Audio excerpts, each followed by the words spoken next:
Make sure you guys hit the subscribe button if you guys are enjoying the content that we're throwing up, and make sure you guys hit the like button if you enjoy the video, and yeah, let's begin.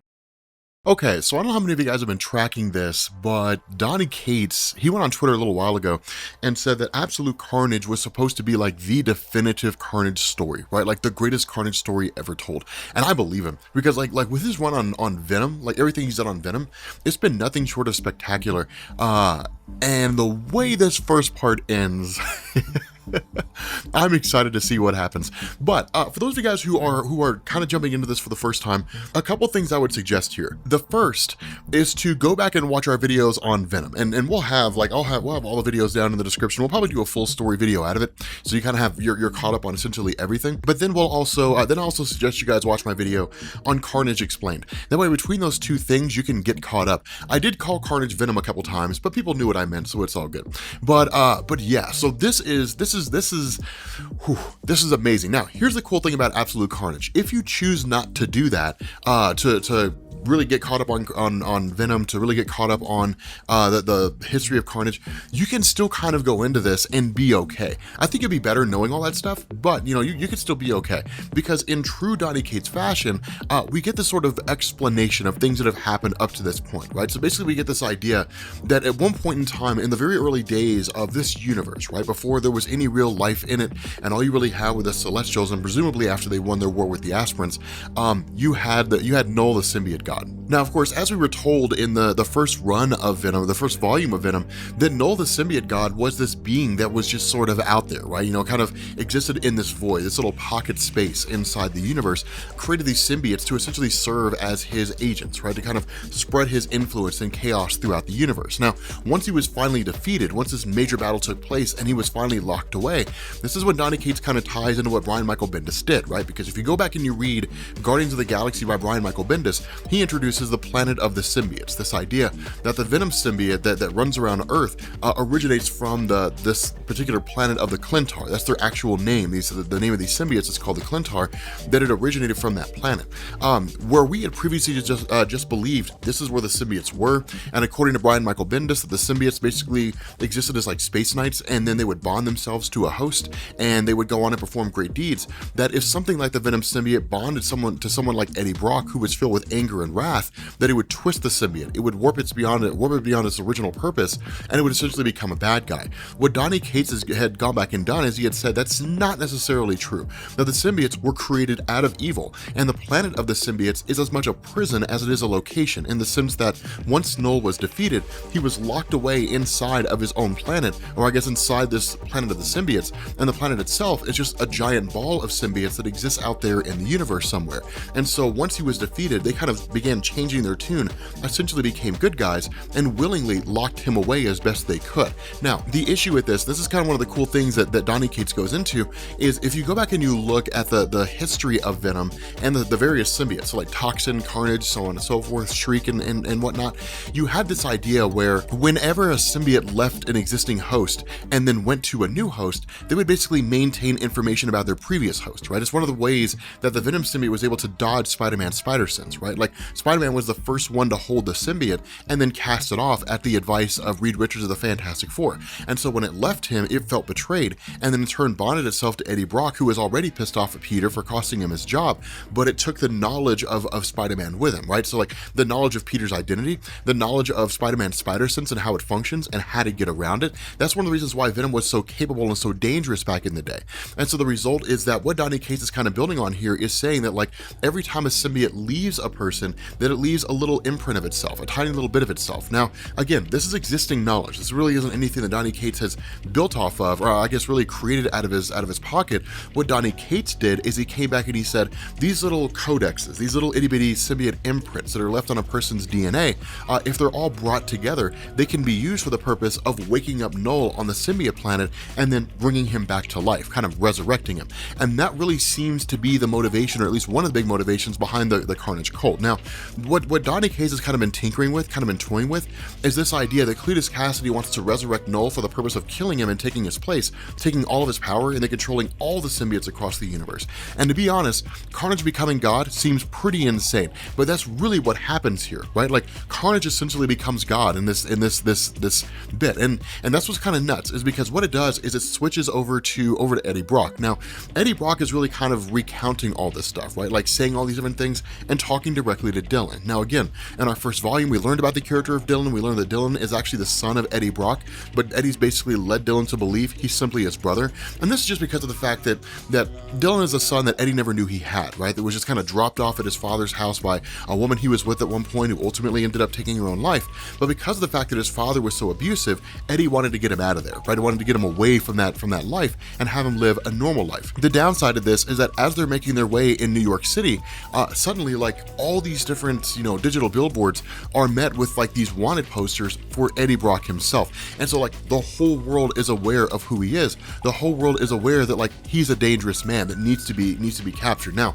this is the cool thing here, because when this happens, you basically have Cletus Cassidy, who kind of pops out of nowhere and then sends Eddie and Dylan flying over into really in like the way of this oncoming subway train. Now, this is one of the cool things here, is because when Eddie was talking to Dylan about who who Carnage was, Dylan was kind of like, the eyes and ears of like the new person, right? Like the new reader. He was kind of the new reader in the story, in the sense that people who are just jumping onto this don't really know the history of Carnage. They don't really know the legacy of Carnage. They don't really know the madness that came with Cletus Cassidy, the willful abandonment, right? Like just murdering with abandon all these different people that he came across for no other reason than the fact that he could, right? It wasn't like he was trying to become some super criminal to amass great wealth or to attain absolute power, and he did all these things because he just wanted to, because he just wanted to arbitrarily take people out. That's the kind of villain that Eddie's talking about right now. And that's, again, a villain. That's one of the things we talked about in our video on Carnage Explained. It's one of the kind of villains that you never really see.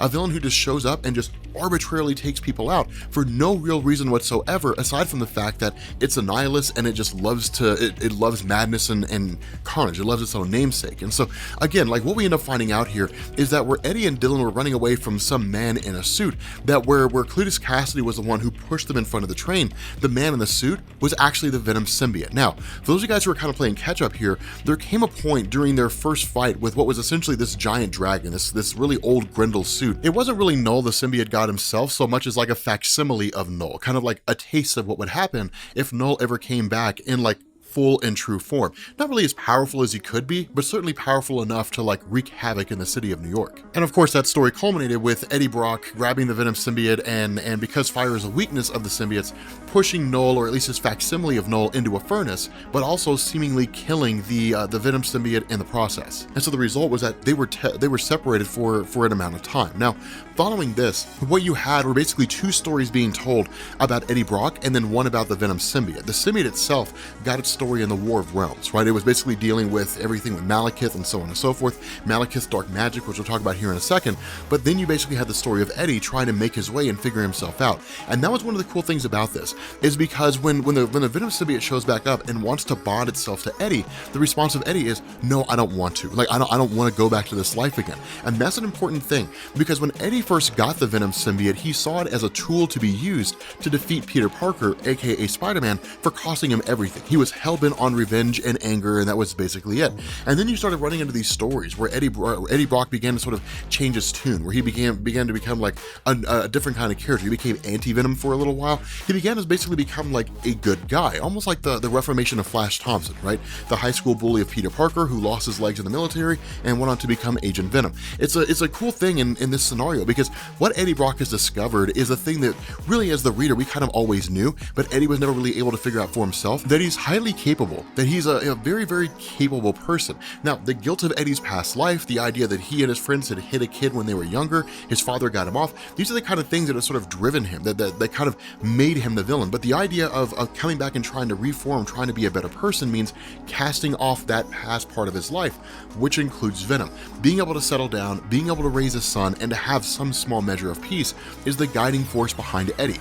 The problem with this is now Carnage is back, and this is no small thing. thing, because when Carnage arrives here, like, all hell begins to break loose, right? Because you're talking about Cletus Cassidy, who for all intents and purposes should basically be dead, toting the power of one of the original symbiotes as it was created by Null the symbiote god, basically meaning it's more powerful than Eddie Brock, it's more powerful than Venom. So this is one of the cool things that's interesting here, because it's sort of a tribute of sorts, at least in the first part. I mean, not fully on in terms of the entirety of the story, but in this first part here, it's a tip of the hat to Maximum Carnage. When the Carnage symbiote bonded to Cletus Cassidy on the blood level, and he became just way more powerful than both Eddie Brock and Spider-Man, he was a force to be reckoned with. We're essentially dealing with the same concept, except amplified even further. It's a symbiote joined to Cletus Cassidy on the blood level, but it's a more powerful symbiote than both Venom and really like any other one that we see out there right now. So this is an exceedingly dangerous, incredibly powerful Carnage that's running around out there right now. And like, it really shows, because he basically one punches Eddie Brock. He punches him in the face. He breaks his orbital bone, his brain is hemorrhaging. I mean, in like one fell swoop, Eddie Brock's been taken out. That's the kind of Carnage that we're dealing with. Back in the day, it was really more like Carnage's durability, right? His ability to create all kinds of different sharp appendages and so on and so forth, and his insanity that made him almost unpredictable. That's really what made him such a huge force back in the day. And this one, it's just like the sheer force of the symbiote he wields, the power he possesses, is enough to like take out Eddie Brock in one hit. And so what Eddie does is respond in kind, doing the only thing he can do, grabbing the electrical lines of where the subway train was, and then grabbing Carnage, and then just electrocuting the piss out of him. And basically it destroys the Carnage symbiote, you know, in the interim, but all it really does is it's really just kind of like temporarily send it into chaos. And that's basically it.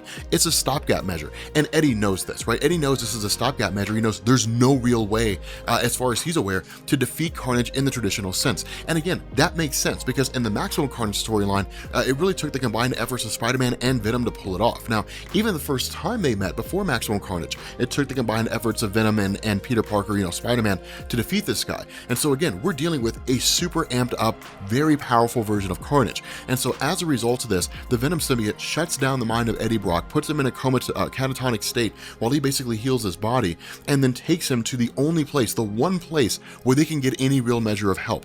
And it's a cool thing, because we all knew this was coming. We all knew it was only a matter of time before this happened. What ends up happening here is that once they arrive to this location, the symbiote wakes up Eddie Brock, and they knock on the door of an apartment. And when this happens, somebody answers the door, and that's when we end up finding out the person the Venom symbiote took Eddie Brock to, the only real person he'd be able to get any help from in this situation, or at the very least, the only one who would listen to him, is Peter Parker, Spider-Man. With that being said, guys, we're going to bring this video to an end. If you are new here to Comics Explained, make sure you guys hit the sub button to become part of the Rob Corps. If you guys enjoyed this video, make sure you drop a like, and I will catch you all later. Peace.